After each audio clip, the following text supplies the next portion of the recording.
శ్రావణ మాసం వచ్చిందంటే చాలు స్త్రీలంతా కూడా చాలా ఉత్సాహంగా ఎదురు చూస్తూ ఉంటారు. అమ్మవారి అనుగ్రహాన్ని పొందాలి, లక్ష్మీ కటాక్షం పొందాలి, ధన కనక వస్తు వాహనాలు అనేవి కూడా సమృద్ధిగా ఉండాలి అని చెప్పి చాలా ఉత్సాహంగా ఆరాధనలు అనేవి చేస్తూ ఉంటారు. ఇంతకీ శ్రావణ మాసంలో ఏం చెయ్యాలి, శ్రావణ మాసంలో ఉన్న రోజులకున్న ప్రత్యేకత ఏంటో తెలుసుకుందాం.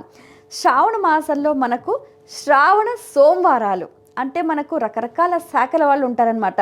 శైవం, వైష్ణవం, శాక్తేయం, గాణపత్యం, ఇలా వివిధ రకాల వాళ్ళు ఉంటారు. వాళ్ళందరికీ కూడా అనుకూలంగా శ్రావణ మాసంలో ఒక్కొక్కరికి కూడా నిర్దేశింపబడిన కొన్ని వ్రతాలు ఉన్నాయన్నమాట.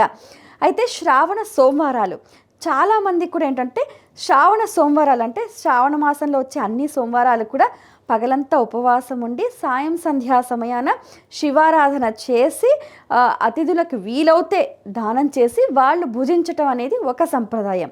ఈ విధంగా శ్రావణ సోమవారాలు చేస్తే అఖండమైన ఐశ్వర్యం లభిస్తుంది అని చెప్తూ ఉంటారు. ఇక శ్రావణ మంగళవారాలు, ఇక మాంగళ్యాన్ని అనుగ్రహించే ఆ మంగళ గౌరీదేవి అనుగ్రహం అంటే భర్త ఆయుష్, భర్త ఆరోగ్యం చక్కగా ఉండాలి అంటూ కూడా స్త్రీలు సౌభాగ్యవతులు అంతా కూడా శ్రావణ మంగళవారాలు విశేషంగా మాంగళ్య గౌరీదేవిని ఆరాధిస్తూ ఉంటారు.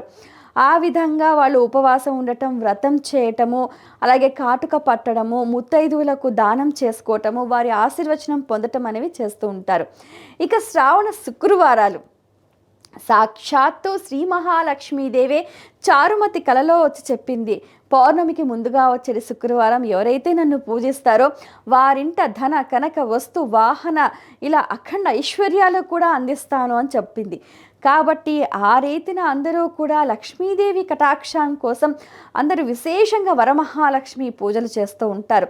ఎవరికి తోచినట్టుగా వారు, ఎవరి శ్రద్ధకు తగ్గట్టుగా వారు అమ్మవారిని ఆ విధంగా ఆరాధన చేస్తూ ఉంటారు. ఇక శ్రావణ శనివారాలు శ్రీ వెంకటేశ్వర స్వామి కలియుగ ప్రత్యక్ష దైవం, ఆ కోనేటి రాయుడు, ఆ శ్రీనివాసుడు 7 కొండలపై కొలువై ఉండి కూడా ఆ భక్తులను అనుగ్రహిస్తూ ఉన్నాడనమాట. అయితే ఆ శ్రీనివాసుడి అనుగ్రహం కోసం కూడా ఈ శ్రావణ శనివారాలు అనేవి కూడా విశేషంగా అందరూ కూడా ఆరాధనలు చేస్తూ ఉంటారు. గోవింద నామాలు పఠిస్తూ ఉంటారు. గోవింద మాల అంటే ఏంటంటే కాయిన్స్ తోటి కూడా మాల వేయటం, 108 రూపాయి బిళ్ళలు కానీ, 2 రూపాయల బిళ్ళలు కానీ, 5 రూపాయల బిళ్ళలు కానీ, లేదా నోట్లతోటి కూడా అలా వెంకటేశ్వర స్వామి చిత్రపటాన్ని అలంకరించి పూజించటం 108 నామాలతోటి, అలాగే 7 దీపాలు వెలిగించటం అనేది కూడా మనం గమనిస్తూ ఉంటాం.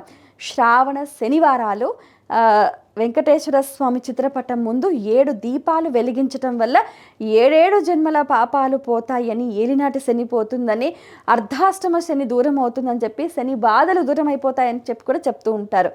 ఇక ఈ విధంగా ఏంటంటే శ్రావణ పౌర్ణిమ, ఇక ఆ రోజున హయగ్రీవ ఆరాధన, గాయత్రి ఆరాధన చేయటం వల్ల అఖండమైన జ్ఞాన ప్రాప్తి, విద్యా ప్రాప్తి, అఖండంగా వారికి వాక్ శుద్ధి, వాక్ సిద్ధి కూడా లభిస్తుంది అని కూడా చెప్తూ ఉంటారు.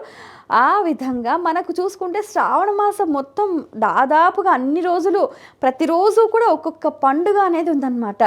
కాబట్టి ఈ రోజుల్ని సద్వినియోగం చేసుకొని దేవత ఆరాధన చేసి దేవత అనుగ్రహాన్ని పరిపూర్ణంగా పొందే ప్రయత్నం చేయండి.